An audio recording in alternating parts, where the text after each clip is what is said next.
wagon. I forget it every time. Okay, so temperament, those cattle that are more high-strung, that tend to be a little bit flightier, those animals tend to have higher cortisol levels. Cortisol is counterproductive to all of our reproductive hormones in maintaining pregnancy. Stress plays right into that. Stress of any sort, whether it's from handling them, the weather in terms of heat stress, nutrition stress, or anything else that we can do to that cow that stresses her out, is negative. That's an obstacle for reproductive efficiency. Diseases, same thing.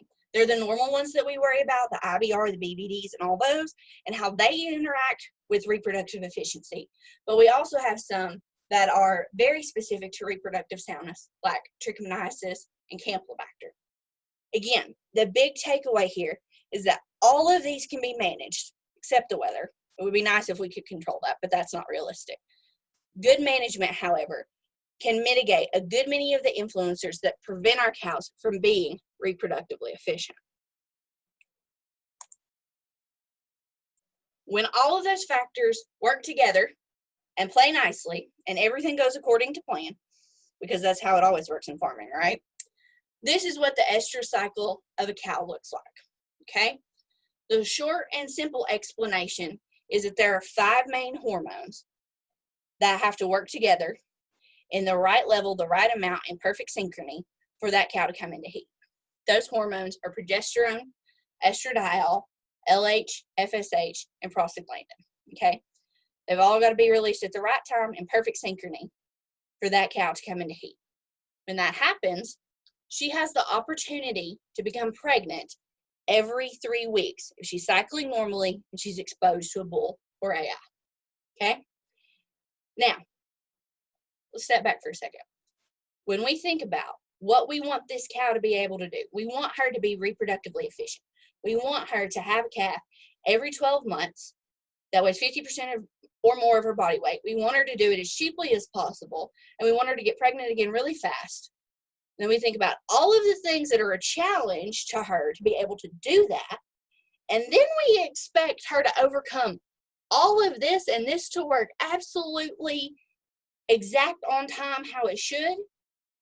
Sometimes it's a little bit mind-boggling as to how we ever got cows pregnant in the first place. That's when I'm really thankful that the big guy upstairs has a margin of error for humans, okay? So, we know all of the factors that influence reproduction, positively or negatively.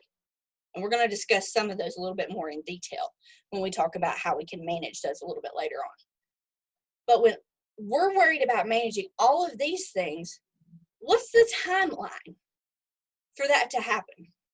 What's the timeline for that cow to be reproductively efficient? It's pretty quick, actually, because really, she's only got 2 shots to get pregnant or do her job efficiently every single year. She's really only got 2 shots. And you're probably thinking, well, Sarah, you just said that if all of that complicated stuff a second ago works out like it's supposed to, she can cycle and come into heat every 3 weeks. And if she's coming into heat every 3 weeks, and I've got the bull out there, then she could get bred at any time. You're not wrong. But we want her to be efficient. So she's really only got 2 shots each year. Here's why. There's 365 days in a year. A good reproductively efficient cow is going to spend 280 of those days pregnant, okay? So when we take gestation length out of 365 days, that leaves us with 85 days, okay? Postpartum length, and I forgot to mention this a second ago, I apologize. Postpartum length can be anywhere from 30 to around 60 days for cows and heifers. On an average for a cow, 45 days is sufficient for her to begin cycling again. We take the postpartum period away where she's not cycling. That leaves us with 40 days, or about 2 estrus cycles, for her to calve every 12 months, which is our goal, to be reproductively efficient. Suddenly, that requires a lot more management on our part for her to be reproductively efficient in a timely manner. So what can we do to help her be reproductively efficient? Okay, this is where I have my first poll question, so we're going to see if I can make this work correctly. There we go. It should be up where y'all can see it. Which factors are critical to be able to improve reproductive efficiency?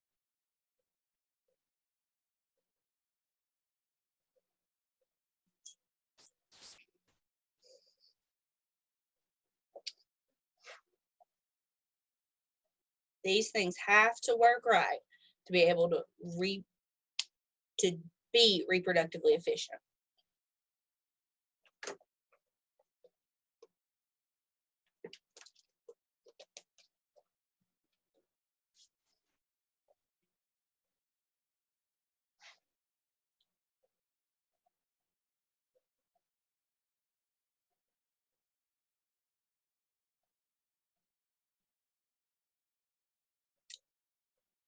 Most of y'all are doing really well.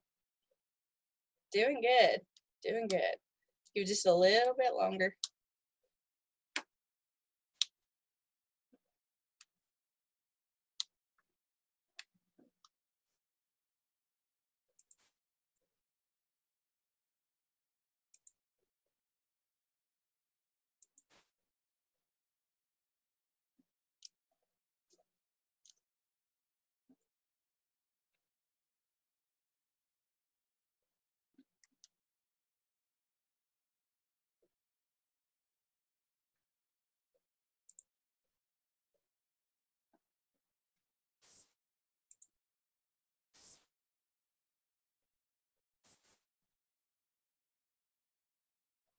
Okay.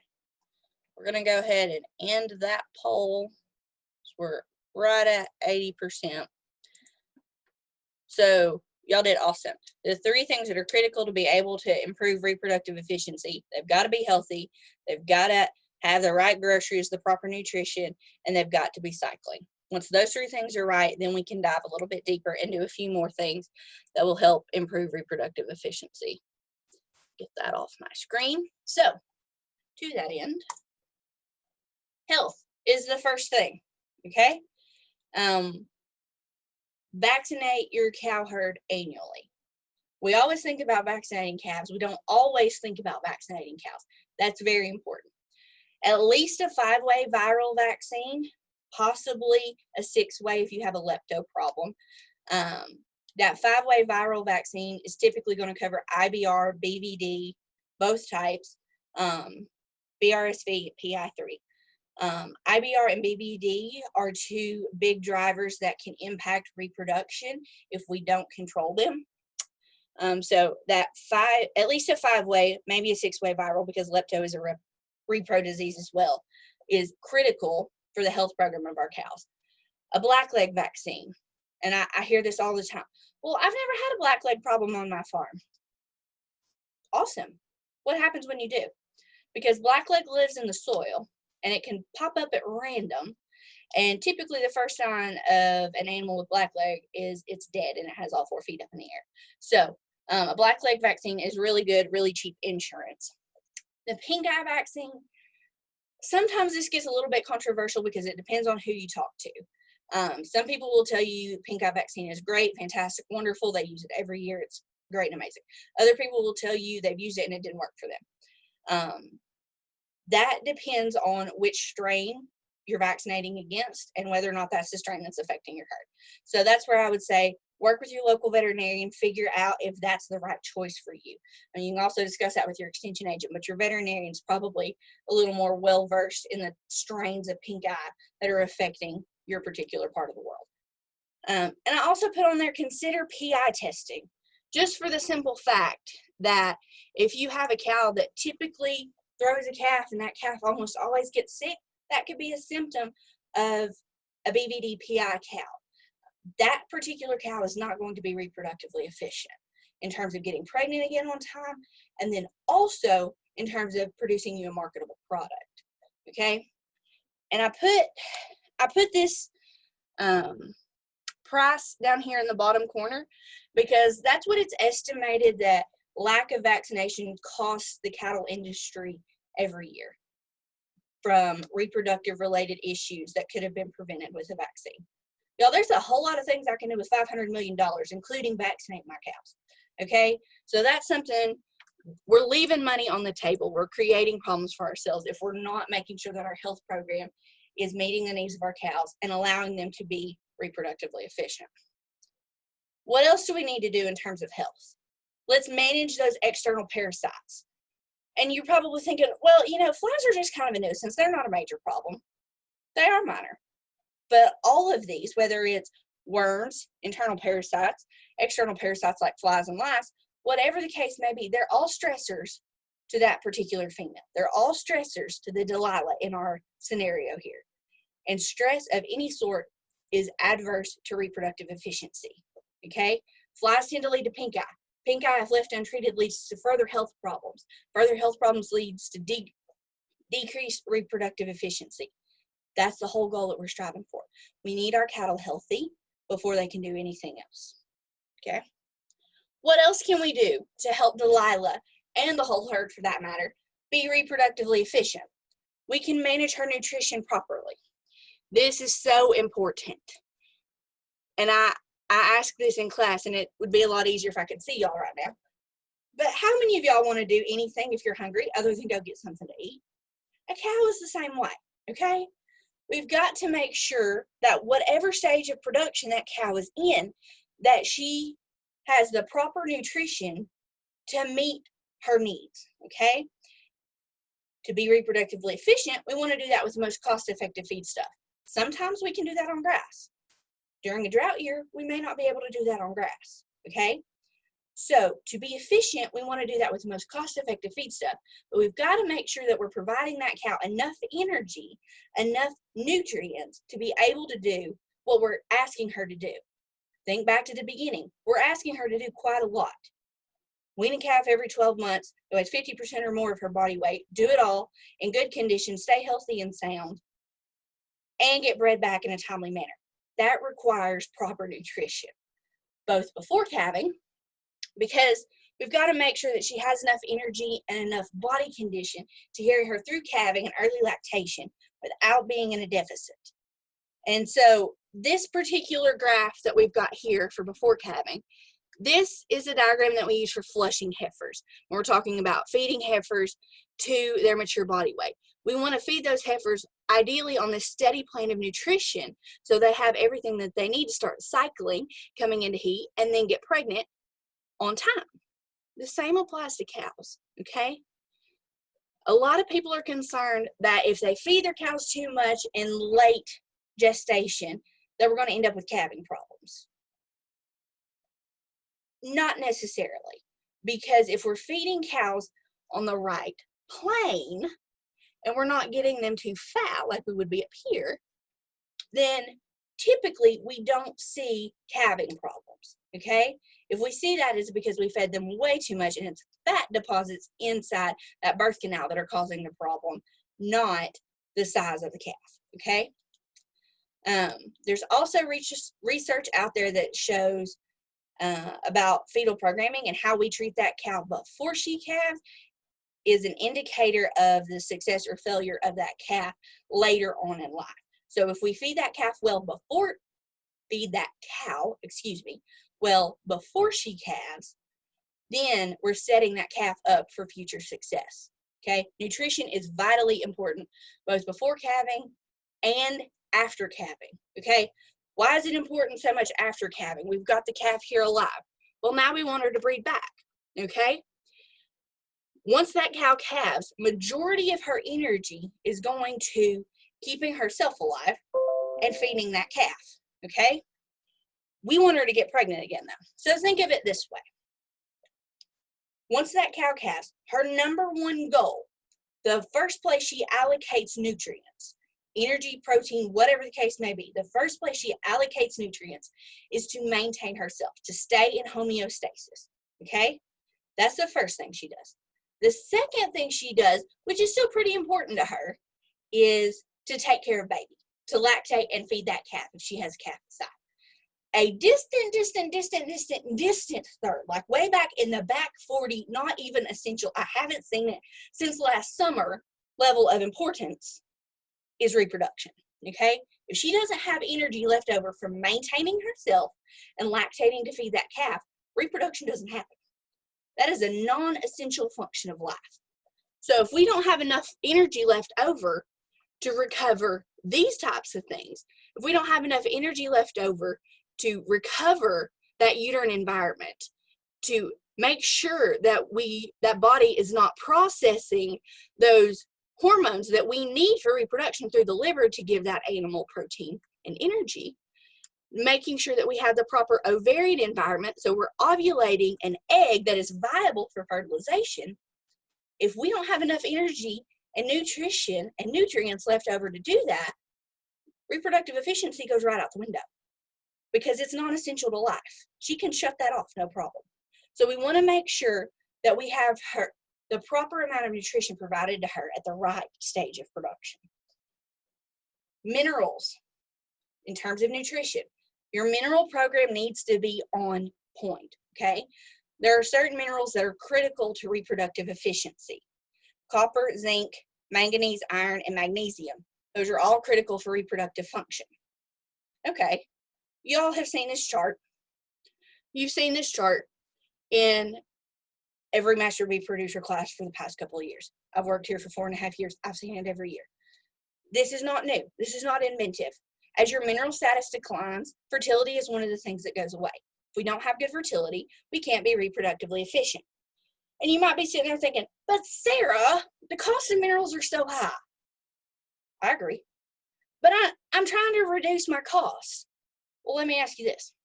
Compare the cost of what you saved by not providing minerals to your cows to the amount you lost in open cows. Okay?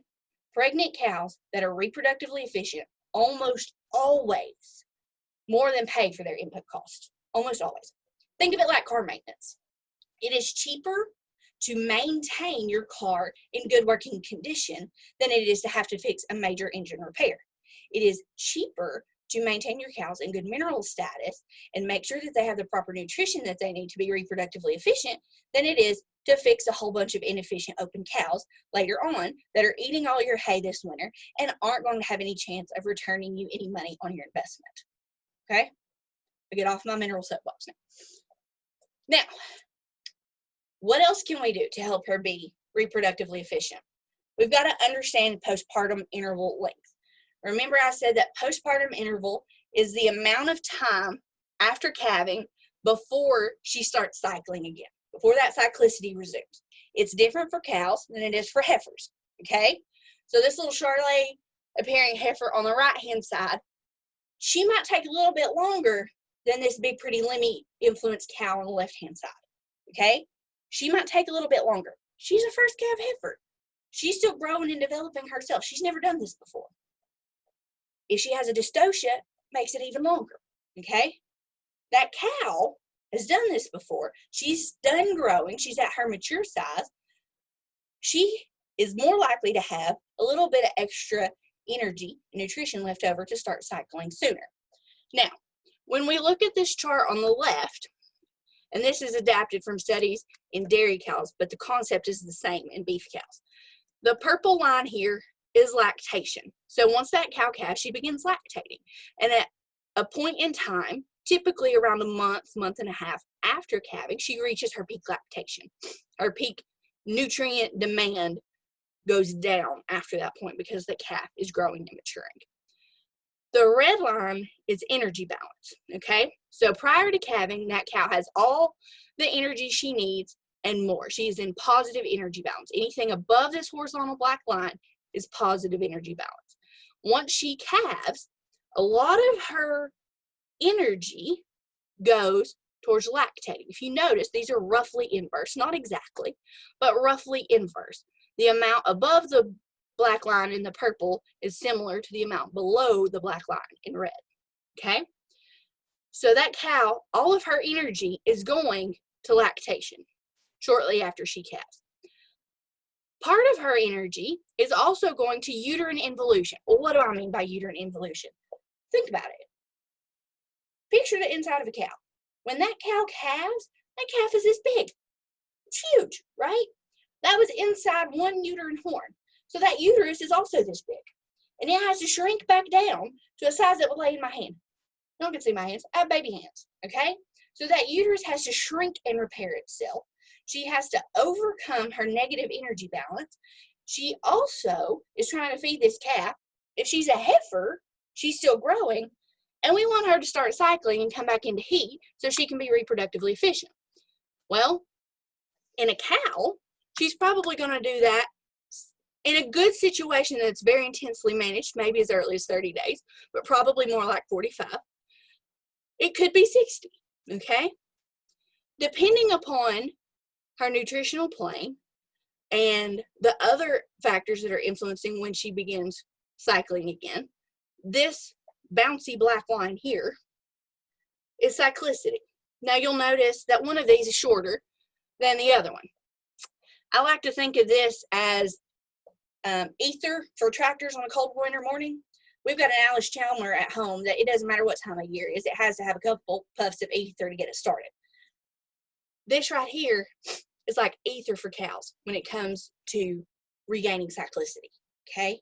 That's a little blip of progesterone that kind of jump starts that cow into cycling again. This is most often termed the silent ovulation. Typically, we don't see this. Very rarely do cows get pregnant to this. It happens sometimes, but not usually. We want to make sure that we are managing and understanding the postpartum interval such that she begins cycling at a time that makes it reproductively efficient. We do that by managing her health and managing her nutrition to control as much we can, the length of that postpartum interval. What else can we do to help her be reproductively efficient? Have a defined calving season of 90 days or less. And you're probably sitting there going, oh my God, I've been to every extension talk on the face of the planet, and they cannot do a talk without talking about calving seasons. You're right. But here's why. Have a defined calving season of 90 days or less. This helps her be reproductively efficient. Because if you think back to what I said earlier, we've just talked on the 3 things that she has to do to be reproductively efficient. She has to be healthy, she has to have proper nutrition, and she has to be cycling. Assuming we've got all 3 things of those right, this is the next step. Now here's why. If she is going to be truly efficient, she needs a deadline. Okay? Cows are a lot like humans. If you let them procrastinate and drag things out, they will. Okay? Me doing this talk, I gave myself a hard deadline of last week. Boy, did I miss that. But I gave myself a hard deadline of yesterday, and I met that deadline, okay? If you don't have a defined calving season of 90 days or less, you're missing the boat on reproductive efficiency. If you don't have one and you want to get there, we can do it in 3 years' time without bankrupting or hurting the pocketbook, okay? So here's how we go about doing that. The bull's running with the cows 12 months out of the year. We're having calves 12 months out of the year. Pull the bull out in June, middle of June, okay? Send him to the bull lot for siesta vacation. 3 months later, in September, preg check your cows. Call any cows that are open. Why? Because the bull's been with them 12 months out of the year. She has no excuse for being open, okay? If she is open in September, she better have a calf that's less than 60 days old and be in the middle of that postpartum interval. That's the only reason, but I probably still call her anyways, okay? Fast forward to year 2. We put the bull back in January, pull him out in June. So automatically we've cut our breeding season from 12 months back down to 6 months. We are going to preg check 90 days later, just like we always do in the year before.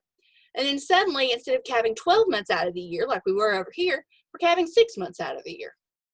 We do that again, just a little bit different in year 3. We hold that bull in the bull lot until March. Turn him out in March, pull him out in June. Preg check again, call any open cows. And then suddenly, we're calving cows in 3 months' time. Why does this help me have reproductively efficient cows? Well, it encourages high fertility. Because if we force those cows to a 90-day calving season, if we give them a hard deadline and we cull cows that fall outside of that, we end up naturally weeding out those subfertile females. Subfertile females are ones that will eventually get pregnant, but they don't do it in a timely manner. Those are the ones that are costing us money. Those are the ones who are not reproductively efficient. So having this calving season encourages high fertility amongst our females. It also will improve our average weaning weights. Well, what does that have to do with reproductive efficiency? If you think back to the beginning, part of being an efficient cow was weaning a calf that weighed 50% of her body weight. That shorter calving season helps her do that easier. Remember, that's our job as managers, to make it easy for her to do her job and do it well. So let's talk through this. On the bottom line, we have birth date. On the y-axis, we have weaning weight. Those cows that calve over here in January, if I have a 90-day calving season, and they calve in January to March, those calves, when they're weaned 7.5 to 8 months later, are going to weigh more than calves that fall outside of that, simply because they're older. They're older, they're able to gain more weight, they have more days alive to gain weight, okay? When that happens, we have the ability to increase our marketing opportunities, which helps us pad our pocketbook and also helps that cow be reproductively efficient. Because if she got bred in the first part of the breeding season, calved in the first part of the calving season, had a better calf for you that weighed more, she's more likely to do that again next year because you set her up for success. If you have a bunch of cows that are doing that, then suddenly you've got a group of cows or a group of calves that are heavier. You can get a better price because you can market them as a group. And since their mamas were reproductively efficient, they're off to a better start in life, which makes you more money in the long run. If those are replacement heifers, the same is true, okay? Maybe we're not marketing them, but they're still off to a better start in life. Having that 90-day calving season is essential to helping us be reproductively efficient. Quick question, and this is not a poll. This is just a think to yourself kind of question. In this picture, we've got lots of green grass, we've got black heifers, and we've got red heifers, and one rogue Red Bull over here. But who's the freeloader? Looking at this picture, how do we know who the reproductively efficient cows are? Short of a crystal ball, we have no way of knowing without doing a very critical thing that helps us be reproductively efficient called preg checking. And if you've ever heard me talk before, you know that I could get on my own little soapbox about pregnancy checking, but I'll try to stay off of it as much as I can tonight. Here's why it's important. For pregnancy checking to help Delilah, our model employee here in our example, to be efficient, not only in terms of reproduction, but also in terms of impact to our pocketbook, we've got to be able to preg check at a time that makes it economical, okay? When we look at this particular chart, I feel like I keep saying that. When we look at this particular chart, this is percent pregnant, and this is the number of days after AI on the bottom axis, okay? When those cows were checked really soon after breeding, whether that was AI or whether it was natural service, in this case it's AI, when they were checked really soon after AI, they had a higher chance of early embryonic loss, meaning she lost that pregnancy and recycled again. Now, as we proceed through to the full length of gestation, that 280 days that a cow is pregnant, that loss gets a lot smaller farther on out here in the pregnancy, which we know to be true, okay? So when's the time that makes it economical? If we preg check over here, then that requires us to probably preg check again to make sure that she didn't slip, because the chance of loss is greater prior to day 35 than it is any time after that. If we wait all the way till sometime out here to pregnancy check, well, then we've already wasted our time, money, and resources on a cow that might be pregnant, or she could be open. At a maintenance cost of an average of $680 a cow each year, that's not a gamble I'd be willing to take if I'm trying to have a reproductively efficient herd. Find that sweet spot, somewhere right in here. I'm past this chance of early embryonic loss, but I'm not so far into gestation that I've already wasted a lot of money on a potentially open cow.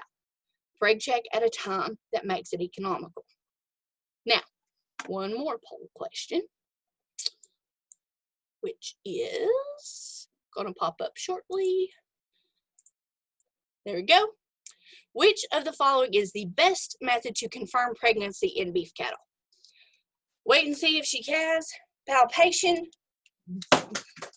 flying pointers, bumping, and, well, she's awful big belly.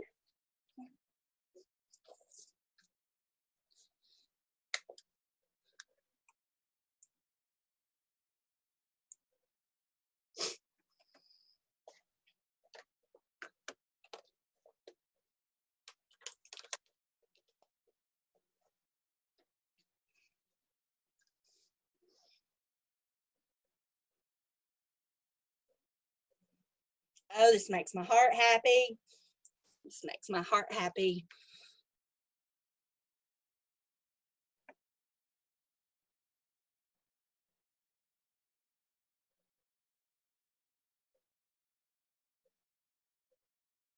Give just a little bit longer, give everybody a chance to read the question and answer it.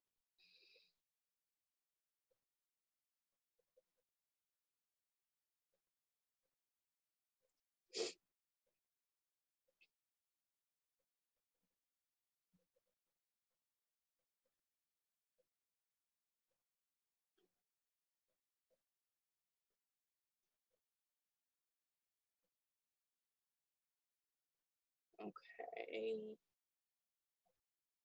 We're gonna go ahead and end it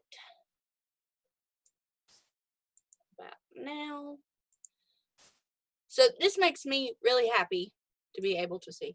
I think y'all can see it. Maybe you can. This makes me really happy to be able to see because 94% of y'all said palpation. That is, of the options given, the best way to confirm pregnancy. We've got a few others, and we'll talk about why those maybe aren't the best here in just a second. So, get that out of the way. So, when we are pregnancy checking, let's use those new technologies that we have, and I say new very loosely because some of these are not terribly new. Some of these methods are older than I am. Let's use them to our advantage, okay? We've got 3 reliable technologies shown here on the screen. Rectal palpation. It's where a skilled technician, whether that's a vet, whether it's somebody with experience, goes in and is feeling around on that reproductive tract to determine whether or not there's a fetus inside or not. It's pretty easy to do once you're trained, but it does require some experience to be able to do. They like to say that it takes about 1,000 cows at least to be considered proficient. We do this on our own operation, but I would not say that I am proficient because I don't know that I've ever palpated more than 1,000. Ultrasound is very similar. We go in the rectum of the cow with the ultrasound probe, and the additional layer of information that it provides over rectal palpation is it gives us this picture. It gives us an ultrasound image, which is just like the sonogram of your children or your grandbabies out there. Ultrasound is probably easier to do in terms of rectal palpation simply because you can see, but it does tend to be a little bit more costly because of the cost of the machine. And then the last reliable method that we'll talk about is blood testing.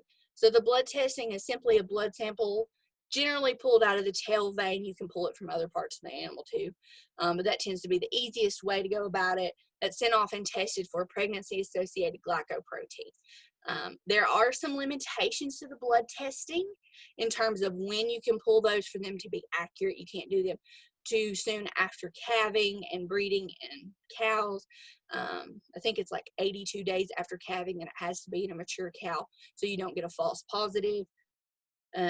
But it's very easy to do, very quick, very cost effective, which leads me, we've got to talk about what not to do. So these 3 right up here, I consider unreliable ways of pregnancy checking. Bumping. Bumping. This is where we literally bump the right-hand side of the abdomen of that cow. It can be accurate at 7+ months of pregnancy, but what happens in the first 6 months? And think back to when we said we want a preg check at an economical time. 7+ months is not an economical time to pregnancy check, nor is bumping a very reliable way to know that she is pregnant. Highly discouraged. Width of center body, classic example. I have a super high productive cow at home that is as wide as a boat through her middle. Right now she's open as a gourd because she just had a calf last month. Width of center body wise, she'd be pregnant with like triplets for as wide as she is. Not a reliable way to know the cow is pregnant. And wait and see. Invariably, somebody always answers this question with, well, that's a reliable way to know that she's pregnant because she laid down and she had a calf. But it's not efficient, okay? What if she doesn't lay down and have that calf? Then we just spent 9 months feeding an open cow with no chance of return on investment and no chance of making us any money this year. So these are highly advised against as unreliable ways to pregnancy check. When it comes down to pregnancy checking, spend a little, save a lot. Invariably, I always get the question or the statement, well, pregnancy checking is expensive and it's just easier for me to not have to deal with that. Does it hurt your pocketbook though? Because it hurts mine if we don't do that. Spend a little, save a lot. Now I'm going to give you an example, and there are some qualifiers to this example that I worked through. In this example, I assumed it was a 25 cow herd with a $100 trip charge for veterinarians. And again, this is just an example. These prices will need to be adjusted for your operation and your choice of vet. I assumed a cost of $10 a head to palpate, $12 a head to ultrasound, and then $7 a head to blood test, okay? So for a 25 cow herd, that works out, including trip charge, for rectal palpation to be about $14 a cow, for ultrasound to be about $16 a cow. And then for blood testing, you'll notice that it's just $7 because if you can give a shot, you can pull a blood sample. So I didn't figure a cost for a trip charge of a vet in here, in this particular example. Now, if we find just one open cow, just one, in the example of rectal palpation, I have saved over $1,100. In ultrasound, I've saved over $1,000. And in blood testing, I've saved over $1,200, almost $1,300. And it cost me $7 a cow, $16 a cow, and $14 a cow, depending on the scenario. I saved that annual maintenance cost of $680 by finding one open cow in a 25 cow herd. I saved the expense of feeding that open cow at a cost of about $2 a day, because whether she's pregnant or not, she's still going to eat. She's still going to cost you money. I gained the salvage value of that cow. And last week in Tennessee markets, a 1,300 pound cow sold for about $777, give or take.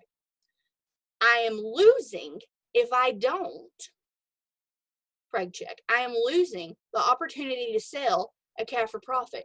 This little guy right here, if he's a 5.5 weight black hided market share in the state of Tennessee, last week he was worth $770. Okay? I am losing all of those things if I choose not to preg check. That is really cheap insurance to know for sure that Delilah or whoever has the chance to make a return on that $680 on average investment that you put into her. It's the only way to know for sure that she is being reproductively efficient. What else can we do to help her be reproductively efficient? Well, we can breed in the right seasons. Let's not be trying to breed cows in the hot part of the year. If your cows look like this right here, they're hanging out in the pond, the bull does not need to be running with them because that's the hot part of the year, that's summertime. Your bull is not going to be effective at getting your cows pregnant in a timely manner simply due to heat stress, okay? Your bulls work hard. They need a vacation. Now, hear me out before you get distracted by all the colors on my screen. Bulls should only work in months from December to June. They need a 5-month vacation.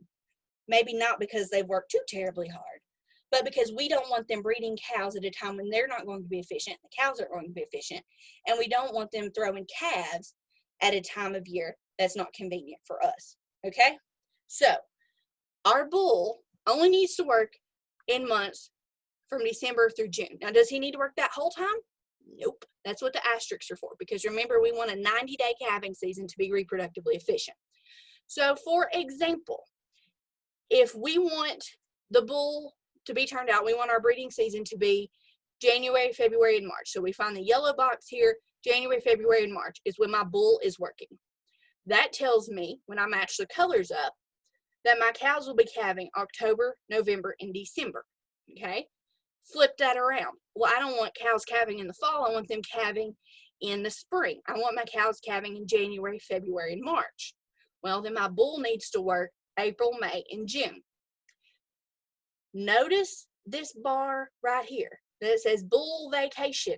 Send him to Mardi Gras in the bull lot or wherever he needs to go, because he does not need to be breeding cows during the months of July, August, September, October, and November.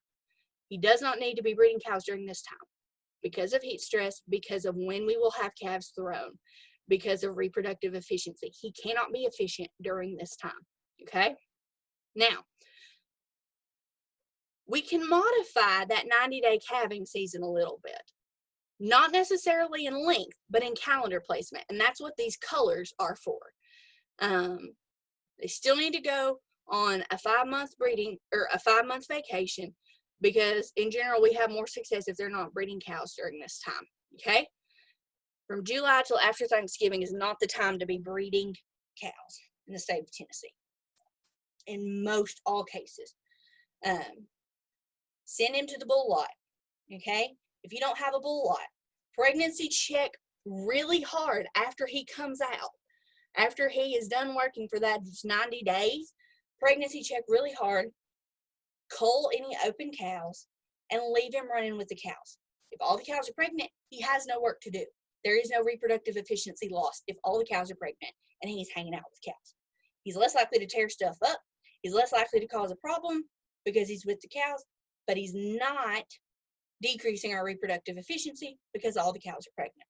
Pull him out a couple of weeks before they start calving, send him on a 3-month hiatus somewhere to the bull lot, in the barn, wherever that needs to be, while the cows are calving, then turn him in 3 months later and start that process all over again, okay?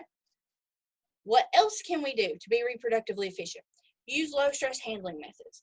This is important to reproductive efficiency because remember that impact of cortisol on anything reproduction related. That would be a big, bad, sad face, okay? Safer for you and the animals if you work calmly, quietly, and to be quite frank, if we get smarter than the cow, okay? A wise guy once told me in regard to working cows that you have to be smarter than the cow. Sometimes, well, most times, that requires planning and preparation, but most importantly, low stress handling methods, which make it easier for the cow to do the right thing and hard to do the wrong thing. How you handle those cows and move those cows is important to reproductive efficiency. Why? For example, if you just bred a bunch of cows AI, and then you work them and move them like you're a cowboy in a Wild West movie, have you just made it any easier for her to be reproductively efficient? For her to have you a calf every 12 months and make you money every year? Probably not. In fact, you probably decreased her chances of being reproductively efficient. It's a lot easier. Slow down. Take the time. Don't be the reason why your cows can't be reproductively efficient. This leads right into that. When we select for docility, and you're probably thinking, well, what does that have to do with reproductive efficiency? If we select for docility, we're a lot more likely to do all these management practices that we've been talking about that it takes to have a reproductively efficient herd. Simply because we're not worried about this happening or this happening. Y'all, I've got short legs. I don't climb very well. I don't run very fast. I don't want this to happen in my herd. I don't want this to happen in your herd because it's not good for reproductive efficiency and it's not good for safety of, most importantly, you, but also your animals as well. Studies have shown time and time again that animals with poor temperament tend to have lower pregnancy rates. That's true. That's proven by science. If the goofy ones on your operation are anything like the goofy ones on my operation, they're probably the ones that get pregnant every single year but never raise you a good calf because they're too busy running around and acting stupid. They make it hard to get the cows up. They make it hard to do any of the things we've talked about that help us have a reproductively efficient herd. Those cows need to find a new place to call home, okay? Those cows are not helping us be reproductively efficient. These are all little things that we can do to help Delilah and other cows in our herd be more reproductively efficient. One more thing. Keep good records. And you're probably thinking, this is just like calving seasons. I've been to one extension talk. I've been to them all. They tell me to have a calving season. They tell me to keep good records. Right. Because if you don't keep good records, how in the world do we know who's doing a good job? How do we know who is reproductively efficient and who's not if we don't write it down. Whether you write it down in one of these little red books that comes from NCBA and you keep a paper copy, whether you use a spiral bound notebook from the dollar store, write it down. If you don't want to write it down, use a computer. You can have the fanciest software program in the world. You can have an Excel spreadsheet. Doesn't matter to me one way or the other. Maybe you're like me and you use your cell phone. See this little pink thing right here? Most everybody has a phone nowadays. And most everybody has a smartphone. Very rarely, if ever, do you go anywhere where that phone doesn't go with you. Send yourself a text message. 95+% of the records that we keep on our operation are because I sent myself a text message. Or I opened the Notes app and I typed in what day that cow calved. Whatever way works. It doesn't matter. Maybe it's a combination of all three. Maybe it's two of these. Maybe it's something different. Just keep good records so you know which cows are reproductively efficient and which cows are not. Keep replacements out of those calves or out of those cows that are efficient. When I look at this picture, I see reproductively efficient cows. How do I know that? It's not because they're standing in a lush green pasture. It's not because there's hay bales all around.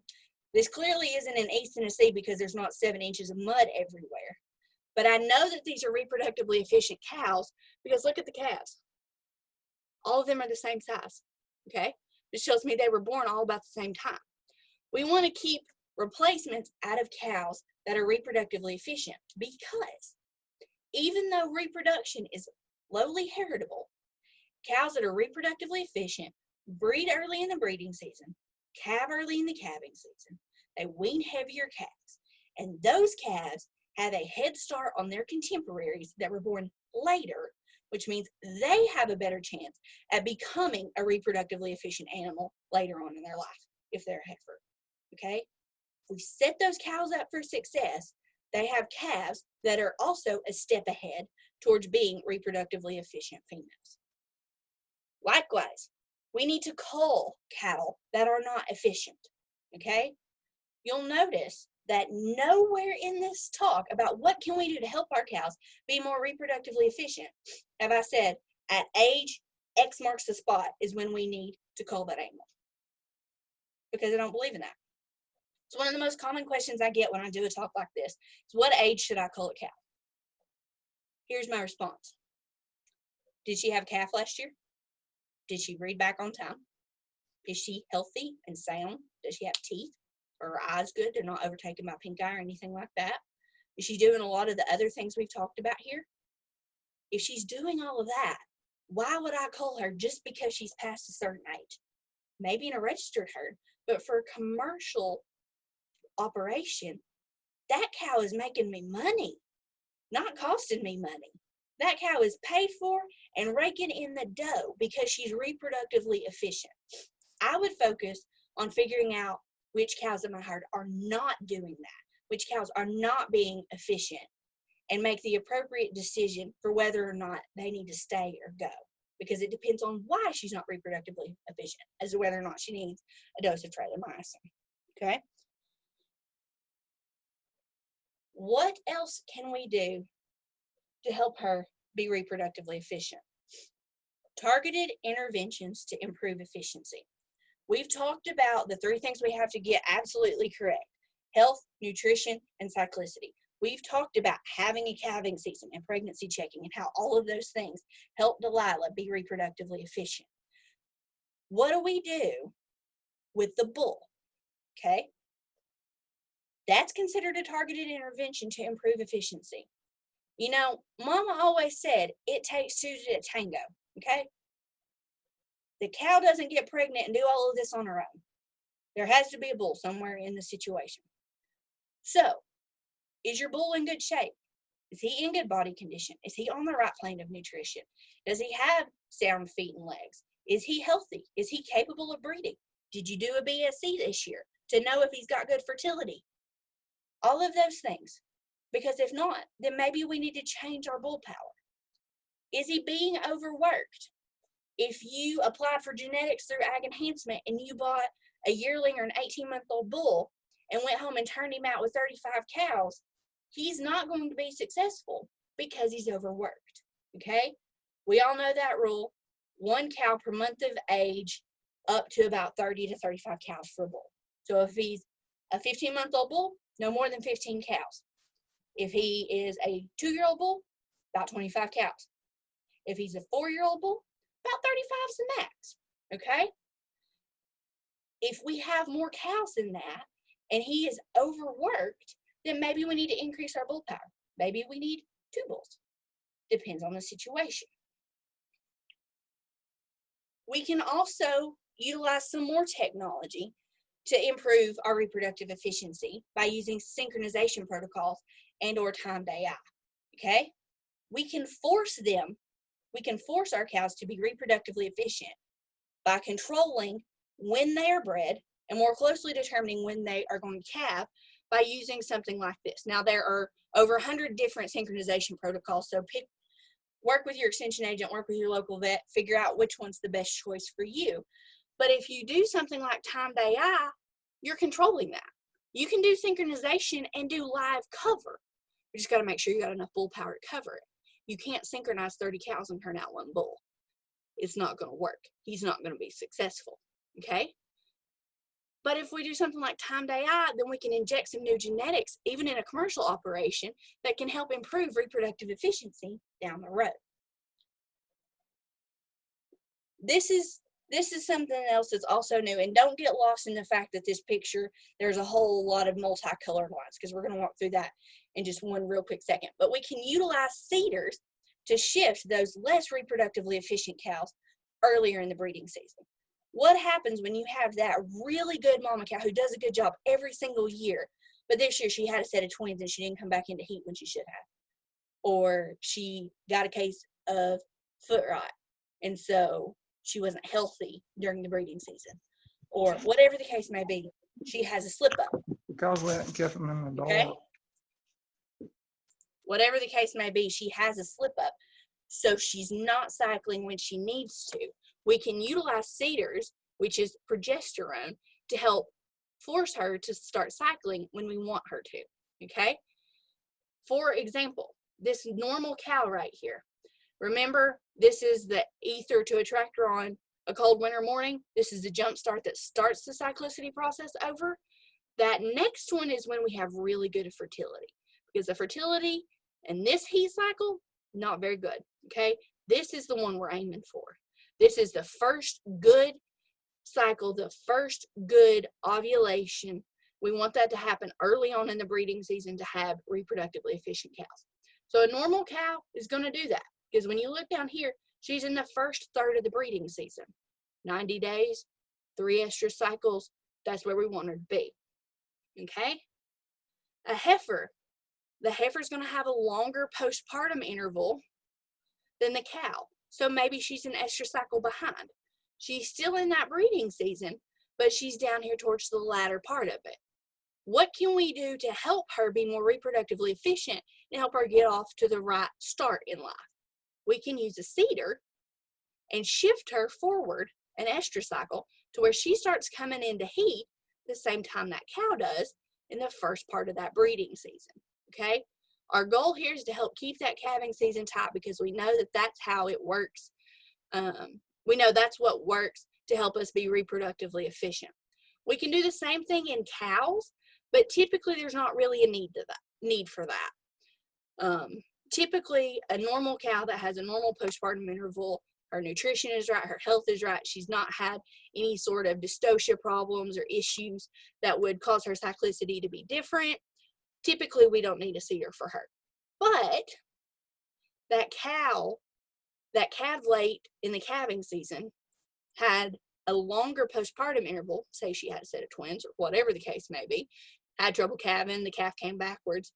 Suddenly, when we shift the fact that she didn't calve over here, she calved over here, and she had a longer postpartum interval, suddenly her first heat is out here past the breeding season. That cow's going to be open at preg check time and is going to be cold. We can utilize a seeder for 7 days and move that cow back over here somewhere to help her be reproductively efficient, okay? So, I've said an awful lot. I'm already over my hour time limit, and I promise I'm almost done. I've got 2 more slides. And you're probably thinking, well, Sarah, you've told me an awful lot of stuff here, and that seems like an awful lot of work. What's it really cost me if I'm not reproductively efficient? Well, reduced or no return on your investment. That cow's going to eat every single day she's on your operation. She's going to cost you money in some way, shape, or form. If we're not reproductively efficient, we're working for her instead of her working for us. I don't know about y'all, but I don't want that to be the case. I like cows, but I want them to work for me. I don't want her, or I don't want to work for her. I've already got a job to do that anyways.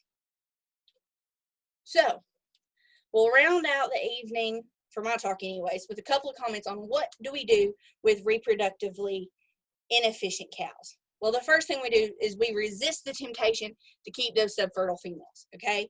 Remove those subfertile females and reproductively inefficient cows from your herd.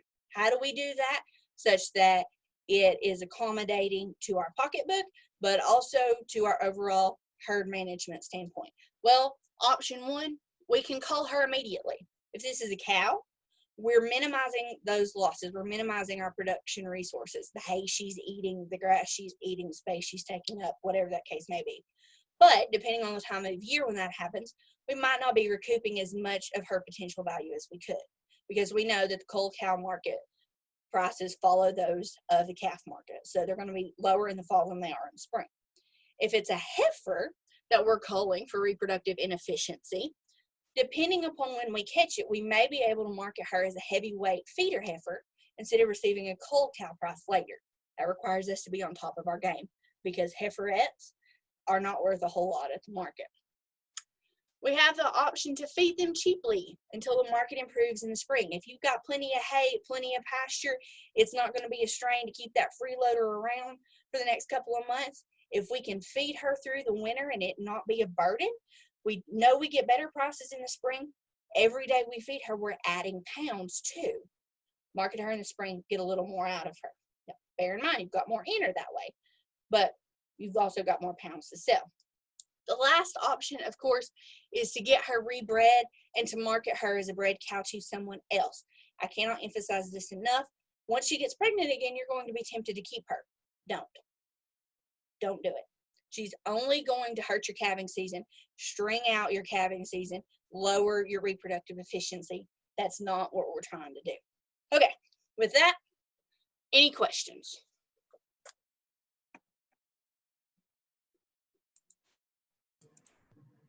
We had one chat, Sarah, to just repeat what you said about the bull to cow ratio, the 1 per month of age to the max. Just repeat what you said there again, please. Okay.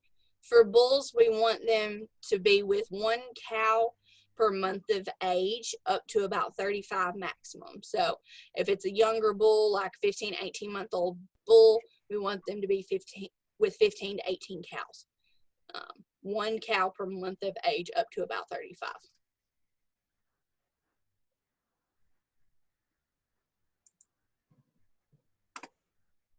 Other questions for Sarah? I know that's the only chat I saw that was actually a question. Everybody else was just logging in.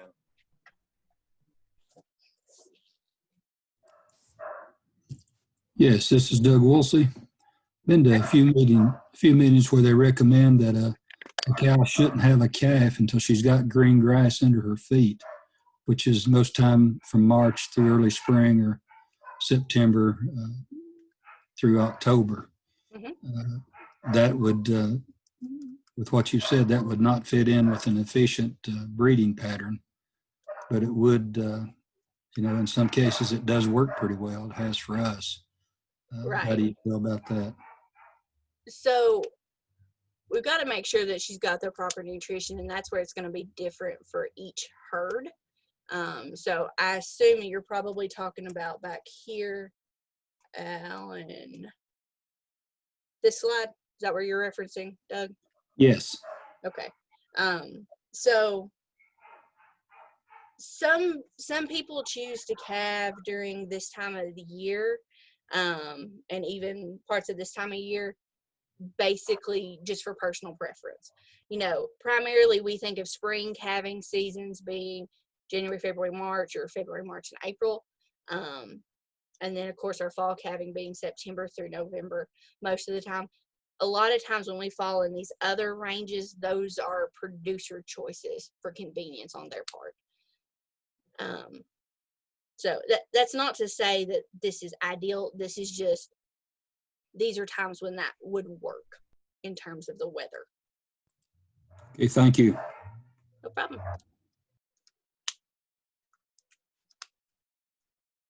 Sage, vaccinate, black flag every year. Let's see one more. Is there an advantage to getting cows bred back when running 2 bulls? Only if you've got more cows than that bull can cover. So if your cows are in good shape in terms of nutrition and health, and your bull is in good shape with nutrition and health, excuse me, I don't see an advantage of running 2 bulls unless you have more than about the 30 to 35 cows. So, you know, if you've got one pasture with 75 cows in it, then yes, you're going to need 2 bulls. But on a small case basis, I don't see an advantage of having 2 bulls.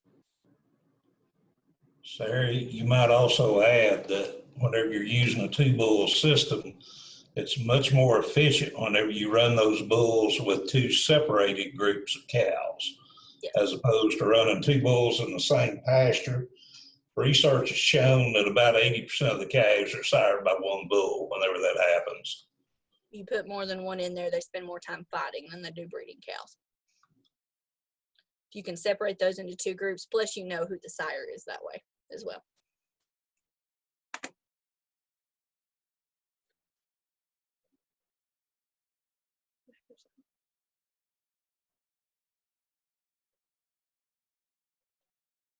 So Perry, in terms of the cost breakdown for the $680 a year, that came from the University of Tennessee Ag Econ Department. There's a budget online that kind of breaks down those costs that go into that. We listed a lot of those on the slide, and your agent will be able to get that to you if you want. They can also share with you that particular budget. That's a very useful tool to use in your operation as well. Does that answer your question?